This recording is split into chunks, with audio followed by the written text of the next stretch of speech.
Hi friends, तो आज हमारा चल रहा था ये वीडियो और ये जो है आपका हम लोग करने वाले थे अभी क्वेश्चन नंबर 1। ये आपका जो है एनवीएस एग्ज़ाम है और एनवीएस के जो 2022, ठीक है, 22 में दिसंबर में आपका ये एग्ज़ाम हुआ था एनवीएस का, है ना। आई थिंक ये 15 दिसंबर का पेपर है, ठीक है। तो ये आपको समझना है और ये हम आगे इसी को करेंगे कंटिन्यू। ओके, क्वेश्चन नंबर 1 आपका है। क्वेश्चन नंबर 1 आपका है, the portion of uncalled share capital that company can be called only in the event of winding up of the company is called. क्या बोलते हैं उसको हम बोलते हैं रिजर्व कैपिटल, ठीक है। नेक्स्ट क्वेश्चन पे चलते हैं। नेक्स्ट क्वेश्चन क्या है? नेक्स्ट क्वेश्चन बोलता है कि x limited invited application for issuing 75,000 equity share of 10 each at a premium of 2 rupees per share payable with application. Application of 1,40,000 share were received. An applicant who had applied for 8,000 shares paid his entire share money at the time of application. What was the amount of application money received by the company? Considering that the amount payable on application including premium was ₹5 per share. ठीक है, आपको application में कितना रुपए मिला उसको निकालना है। कैसे करेंगे? आप सीधी सी बात, आपको मिला कितना है? आपको मिला है 1,40,000 पे, ठीक है। आपने 75,000 अपने इक्विटी शेयर के लिए मंगाए, लेकिन आपको मिल गया 1,40,000 पे, ठीक है। अब 1,40,000 पे आपको कितना मिला होगा? 5 रुपये के हिसाब से मिला होगा, विच मीन्स आपको 7 लाख रुपए मिले होंगे, ठीक है। अब 7 लाख आपको मिल गए, लेकिन यहाँ पे बात यह है कि 8,000 शेयर जिसके पास थे, उस 8,000 शेयर वाले ने आपको 7 रुपये एक्स्ट्रा दिए होंगे। मतलब जिसने फुल पेमेंट करी है उसने 5 रुपये तो दे दिया इसके अंदर ही। अब ये 7 रुपये बाकियों से इसने एक्स्ट्रा दिए हैं, विच मीन्स इसने 56,000 एक्स्ट्रा दिए हैं। आपको क्वेश्चन पूछ रहा है कि आपको at the time of application कितने रुपए रिसीव हुए। तो आपको 7 लाख और 56,000 दोनों को मिला के 7,56,000 रिसीव हुए हैं at the time of application, ठीक है। नेक्स्ट क्वेश्चन पे चलते हैं। नेक्स्ट क्वेश्चन आपका है कि 1 सेकेंड, सॉरी। नेक्स्ट क्वेश्चन आपका है, call in advance is prescribed presented under which of the following head and subhead in the balance sheet of the company as per schedule 3 part 1 of the Companies Act 2013। कौन से head के तहत आता है? तो current liability है, ये तो सबको पता है, और ये आता है अदर करंट लायबिलिटीज के अंदर, ठीक है। क्लियर? अब नेक्स्ट क्वेश्चन पे चलते हैं। Which of the following account is debited at the time of payment of tax deducted at source. तो आपको यहाँ पे सिंपल सा इसकी एंट्री कर लेनी है, और एंट्री क्या बोलता है? टीडीएस अकाउंट डेबिट, जब आप पेमेंट करें टीडीएस का, टू करेंगे कैश अकाउंट, ठीक है, टू कैश अकाउंट। तो यहाँ पे पूछा क्या है, डेबिट कौन सा होगा? तो डेबिट हमारा होगा TDS. Okay, TDS account will be debited, तो answer will be option 4 TDS, ठीक है। नेक्स्ट पे चलते हैं।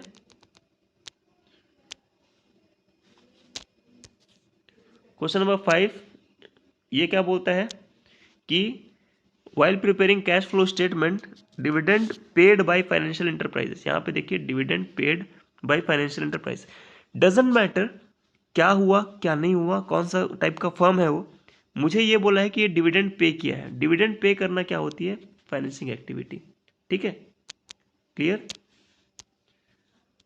क्वेश्चन नंबर 6 है। क्वेश्चन नंबर 6 बोलता है कि on 31st March 2022 firm had 1,50,000 debtor and balance 3,000 in provision for bad debt account. On the above date is admitted a new partner. It was decided to write off 2,000 as bad debt and maintain provision of 5% for bad and doubtful debt on debtors.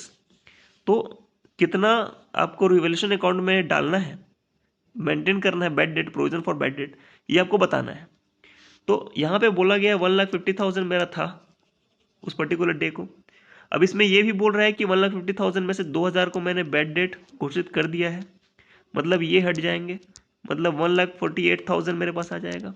और इसका मुझे 5% निकालना है, which means ये होगा 7,400। ठीक है, एक हिस्सा यहाँ पे कंप्लीट होता है। ठीक है, ये कंप्लीट हो गया। अब इसके बाद आपको ये देखना है कि 1,50,000 का जो आपने 4,400 ये प्रोविज़न निकाला, इसमें आप प्लस करेंगे 2,000 उन डेटर को जो कि बैड हो चुके हैं ऑलरेडी, और माइनस करेंगे 3,000। चलिए, अगर आपको ये समझ में ना आ रहा हो तो मैं बता देता हूँ इसका लॉजिक क्या है। पहले मेरे पास 3,000 के प्रोविज़न थे, उसमें से 2,000 मैंने बैड डेट घोषित कर दिए, मतलब मेरे पास अभी प्रोविज़न में कितना बचा होगा, 1,000 बचा होगा। और अभी मुझे मेंटेन कितना करना है, अभी मुझे मेंटेन करना है 7,400। तो 7,400 मेंटेन करने के लिए मुझे और कितना मेंटेन करना पड़ेगा, इट मीन्स 6,400 मुझे और मेंटेन करना पड़ेगा। ठीक है, क्लियर? तो आंसर विल बी 6,400। चलिए आगे चलते हैं।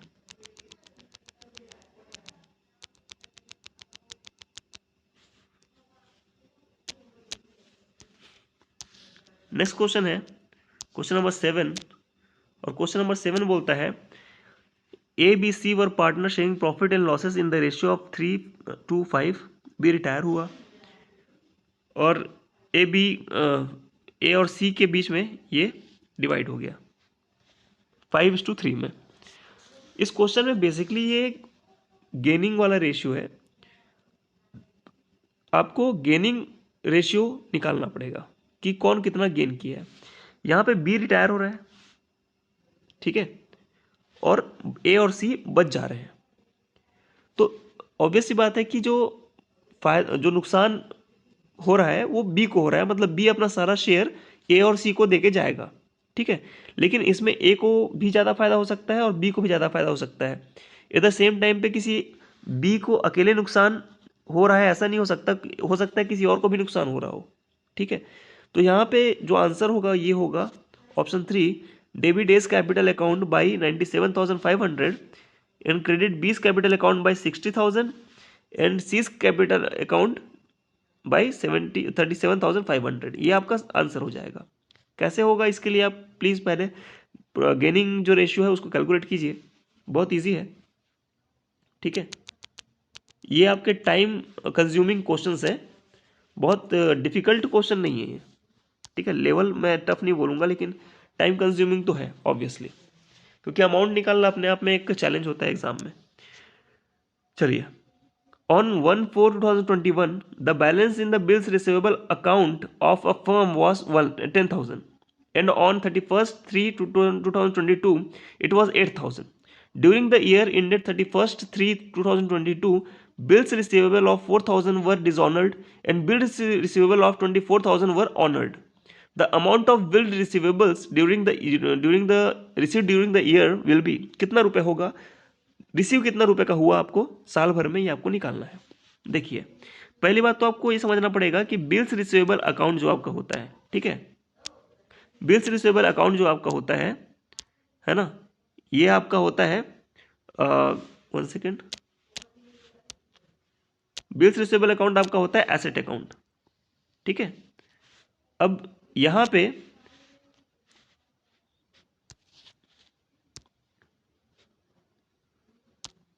पे आप देखेंगे कि आप एसेट अकाउंट को कभी भी कहाँ चालू करते हैं, डेबिट से स्टार्ट करते हैं।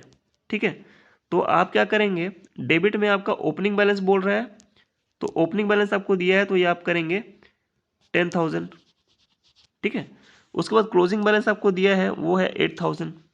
ओके, अभी इसके बाद आप देखेंगे कि आपको 24,000 का ऑनर हुआ और 4,000 का डिसऑनर हुआ।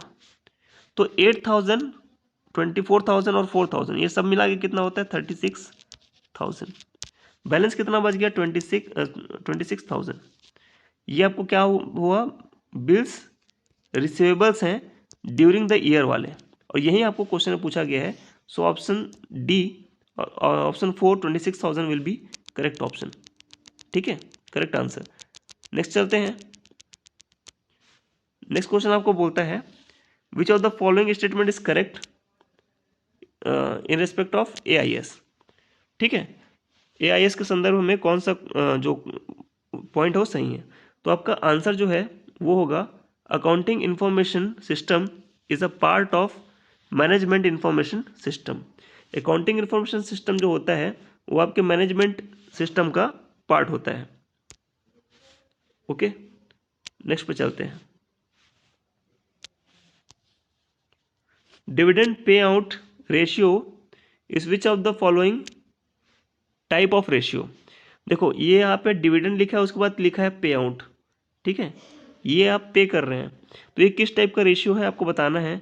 तो जब पे होता है किसी को, ठीक है, तो वो प्रॉफिटेबिलिटी के अंदर आता है। ये पे आउट बेसिकली किसका है, ओनर का है ना। किसको पे होता है डिविडेंड, ओनर को पे होता है। ग्रॉस प्रॉफिट किसके लिए निकाला जाता है, ओनर के लिए निकाला जाता है। प्रॉफिट जो नेट प्रॉफिट होता है उसको किसके लिए निकाला जाता है, ओनर के लिए निकाला जाता है। सारे के सारे क्या होते हैं आपके प्रॉफिटेबिलिटी रेशियोज होते हैं। क्लियर।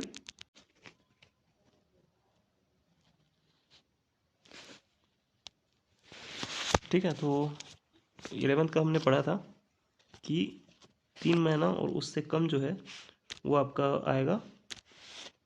ठीक है, तो 3 मंथ्स और लेस जो आपका रहेगा वो आपका हमेशा ही बोला जाएगा कि वो एक कैश एंड कैश इक्विवेलेंट के बराबर है। ठीक है, नेक्स्ट क्वेश्चन पे चलते हैं। और नेक्स्ट क्वेश्चन जो हमारा है वो है which of the following concept of accountancy state that the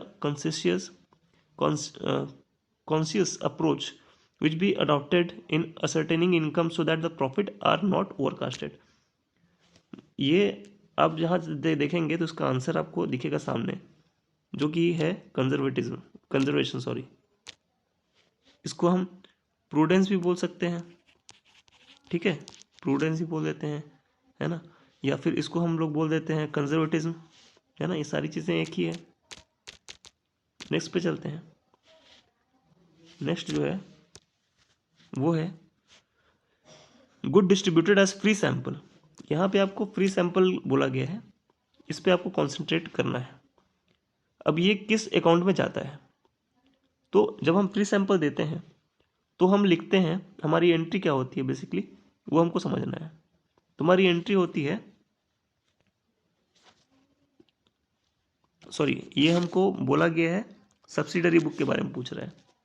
तो सब्सिडरी बुक देखिए, जब हम गुड्स को क्रेडिट में करते हैं, क्रेडिट में सेल कर रहे हैं, क्रेडिट सेल होता है, तब वो जाता है परचेस बुक में, है ना। और ये किसी तरह से रिटर्न तो है नहीं, तो रिटर्न नहीं आएगा।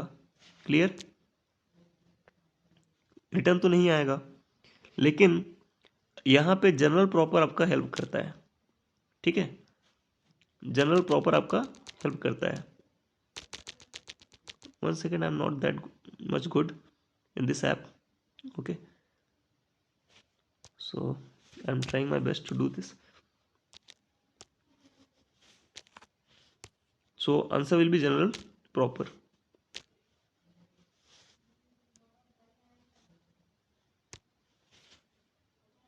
Okay, general proper will be your answer.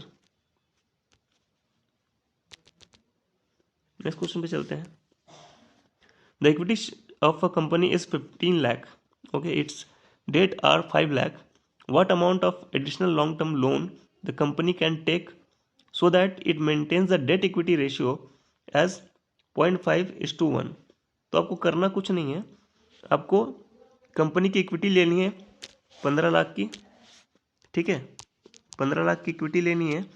अब 15 लाख जो है वो आपका 1 है, और इसको आपको 0.5 करना है, किसको, डेट को।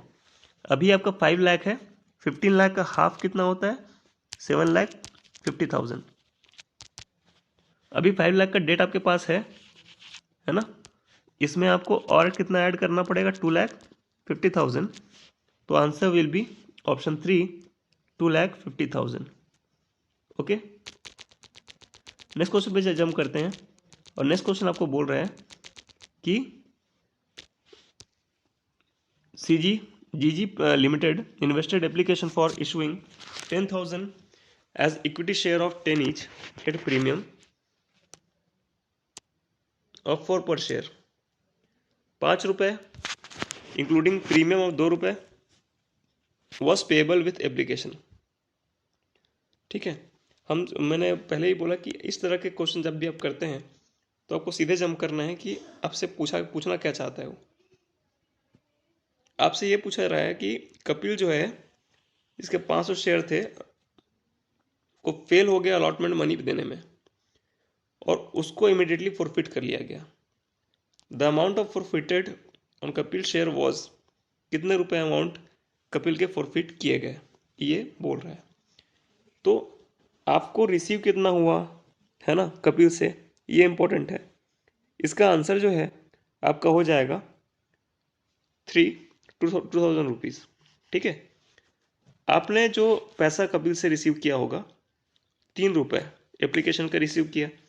अब यहाँ पे आपको बोला है एप्लीकेशन 12,000 पे रिसीव आपको हुए हैं, मतलब कंपनी मतलब कपिल ने, मतलब एक बंदा जिसने 1,000 शेयर के लिए एप्लीकेशन दिया था है ना, उसने 1200 के बराबर पेमेंट किया होगा, है ना। क्लियर है, प्रो राटा बेसिस इसी को बोलते हैं। तो प्रो राटा बेसिस में उसको अलॉटमेंट हुआ होगा। तो जब कपिल है 500 रुपये का, 500 शेयर इसके पास है, मतलब इसने 600 शेयर के करीब करीब पेमेंट किया होगा। तो 600 शेयर पे 3 रुपये का जो हमको पेमेंट है ये हमको रिसीव हुआ होगा 1800, है ना। और इसका जो सिक्योरिटी प्रीमियम है वो रिसीव हुआ होगा 2 रुपये के हिसाब से। इसको हम 5 ही कर लेते हैं, मतलब टोटल 3,000 हमको रिसीव हुआ होगा। ठीक है, अब 3,000 में हमको जो 500 रुपये के हिसाब से 2 रुपये हमको सिक्योरिटी प्रीमियम में डालने थे, मतलब 1,000 हमको सिक्योरिटी प्रीमियम में हमने डाल दिए। तो ये जो 3,000 है और ये जो 1,000 है, इन दोनों के बीच का अंतर क्या है? 2,000। यही आपका आंसर हो जाएगा जो आपको फॉरफिट करने हैं। जो सिक्योरिटी प्रीमियम में आपने डाल दिया, ठीक है, जो सिक्योरिटी प्रीमियम में आप अमाउंट डालते हो उसको आप बार बार नहीं निकालते हो। ठीक है, उसको आप एक बार डाल दिया सो डाल दिया, उसको आप कहाँ कहाँ यूज़ कर सकते हो, है ना। ये आप प्लीज़ मुझे कमेंट करके बताइए अगर आपको पता है तो। बहुत लिमिटेड केसेस होते हैं जहाँ पे हम उसको यूज़ करते हैं। नेक्स्ट क्वेश्चन पे चलते हैं और नेक्स्ट क्वेश्चन हमारा है, in case of total of sales return book is not posted to the ledger, then which of the following account will be credited to rectify the error if the amount was put in the suspense account? अगर amount को suspense account में put कर दिया गया है और sales return book को laser में नहीं लाया गया है तो रेक्टिफाई करने के लिए कौन सा अकाउंट आप बनाएंगे? तो ये क्वेश्चन नंबर 16 का जो आंसर आपका हो जाएगा वो आपका दिया हुआ है इसमें। ठीक है, और आंसर आपका हो जाएगा सस्पेंस अकाउंट। ठीक है, suspense account will be the right answer. Next question पे चलते हैं, which of the following method of calculating depreciation amount is based on the faulty assumption of some amount of utility of an asset in different accounting years? तो same amount of utility अगर कोई asset generate कर रहा है ना, इस assumption के साथ अगर आप कोई भी डेप्रिसिएशन लगाते हो तो आप स्ट्रेट लाइन डेप्रिसिएशन मेथड लगाते हो, क्योंकि उसमें हर साल एक फिक्स रेट के साथ आप जो है डेप्रिसिएशन चार्ज करते हो। ठीक है, नेक्स्ट क्वेश्चन पे चलते हैं। Question number 18, which of the following method of costing is used for chemical product? कौन सा मेथड कॉस्ट का आप यूज करते हैं केमिकल प्रोडक्ट के लिए? तो आंसर जो है आपका हो जाएगा प्रोसेस कॉस्टिंग, क्योंकि केमिकल हर प्रोसेस में एक अलग केमिकल जनरेट करता है और उसको आप अलग अलग तरीके से सेल कर सकते हैं। That's why process costing will be the correct answer. Next question पे चलते हैं, क्वेश्चन नंबर 19। क्वेश्चन नंबर 19 जो है आपका ये बोलता है कि XYZ 3 पार्टनर थे, प्रॉफिट शेयर करते थे 532 में। फर्म जो है क्लोज करती है बुक 31 मार्च को हर साल। 24 अगस्त 2022 को वाई की डेथ हो गई। He share in the profit of the firm was to be calculate on the basis of last year profit. ठीक है, क्योंकि बीच में हम प्रॉफिट नहीं निकाल सकते, तो उन्होंने बोला कि लास्ट ईयर का जो प्रॉफिट था उसी के बेसिस में हम इस साल का ही प्रॉफिट ले लेंगे। ठीक है, the profit of the firm of the last year ended was over 2,40,000। Vice share in the profit of the firm in the year of his death will be, कितना रुपए होगा ये हमको निकालना है। आपका आंसर जो है वो हो जाएगा 28,800। ओके, नेक्स्ट क्वेश्चन पे जंप करते हैं। नेक्स्ट क्वेश्चन है आज का आखिरी क्वेश्चन, मैं इसको लूंगा। ठीक है, PQR were partner on 31st March 2022, their balance sheet showed creditor 2,33,000 and debtor 4 lakh. On the above date the firm was dissolved. Creditor took over all the debtor in full settlement in their claim. The journal entry for this transaction will be, journal entry क्या होगी? ठीक है, answer जो है आपका हो जाएगा, 1 second, answer जो है आपका हो जाएगा क्वेश्चन नंबर 20 के लिए, no entry will be passed. Reason मैं बता रहा हूँ, PQR जो है क्रेडिटर का 2,33,000 रुपये है, डेटर का 4 लाख रुपए है। फर्म डिसॉल्व तो हो रही है लेकिन creditor took over all the debtor, मतलब आपको कोई इन्फॉर्मेशन नहीं दी है। भाई मेरे पास संपत्ति थी 5 रुपए की, मेरे पास दायित्व थे 5 रुपए के, ये 5 रुपए की संपत्ति ने बोला कि भैया तुम मुझे पैसा मत दो, मैं इससे ले लूंगा, तो मेरे पास अब बचा क्या? कुछ नहीं, तो no entry will be passed. Okay, कल इसको कंटिन्यू करेंगे, तब तक के लिए धन्यवाद।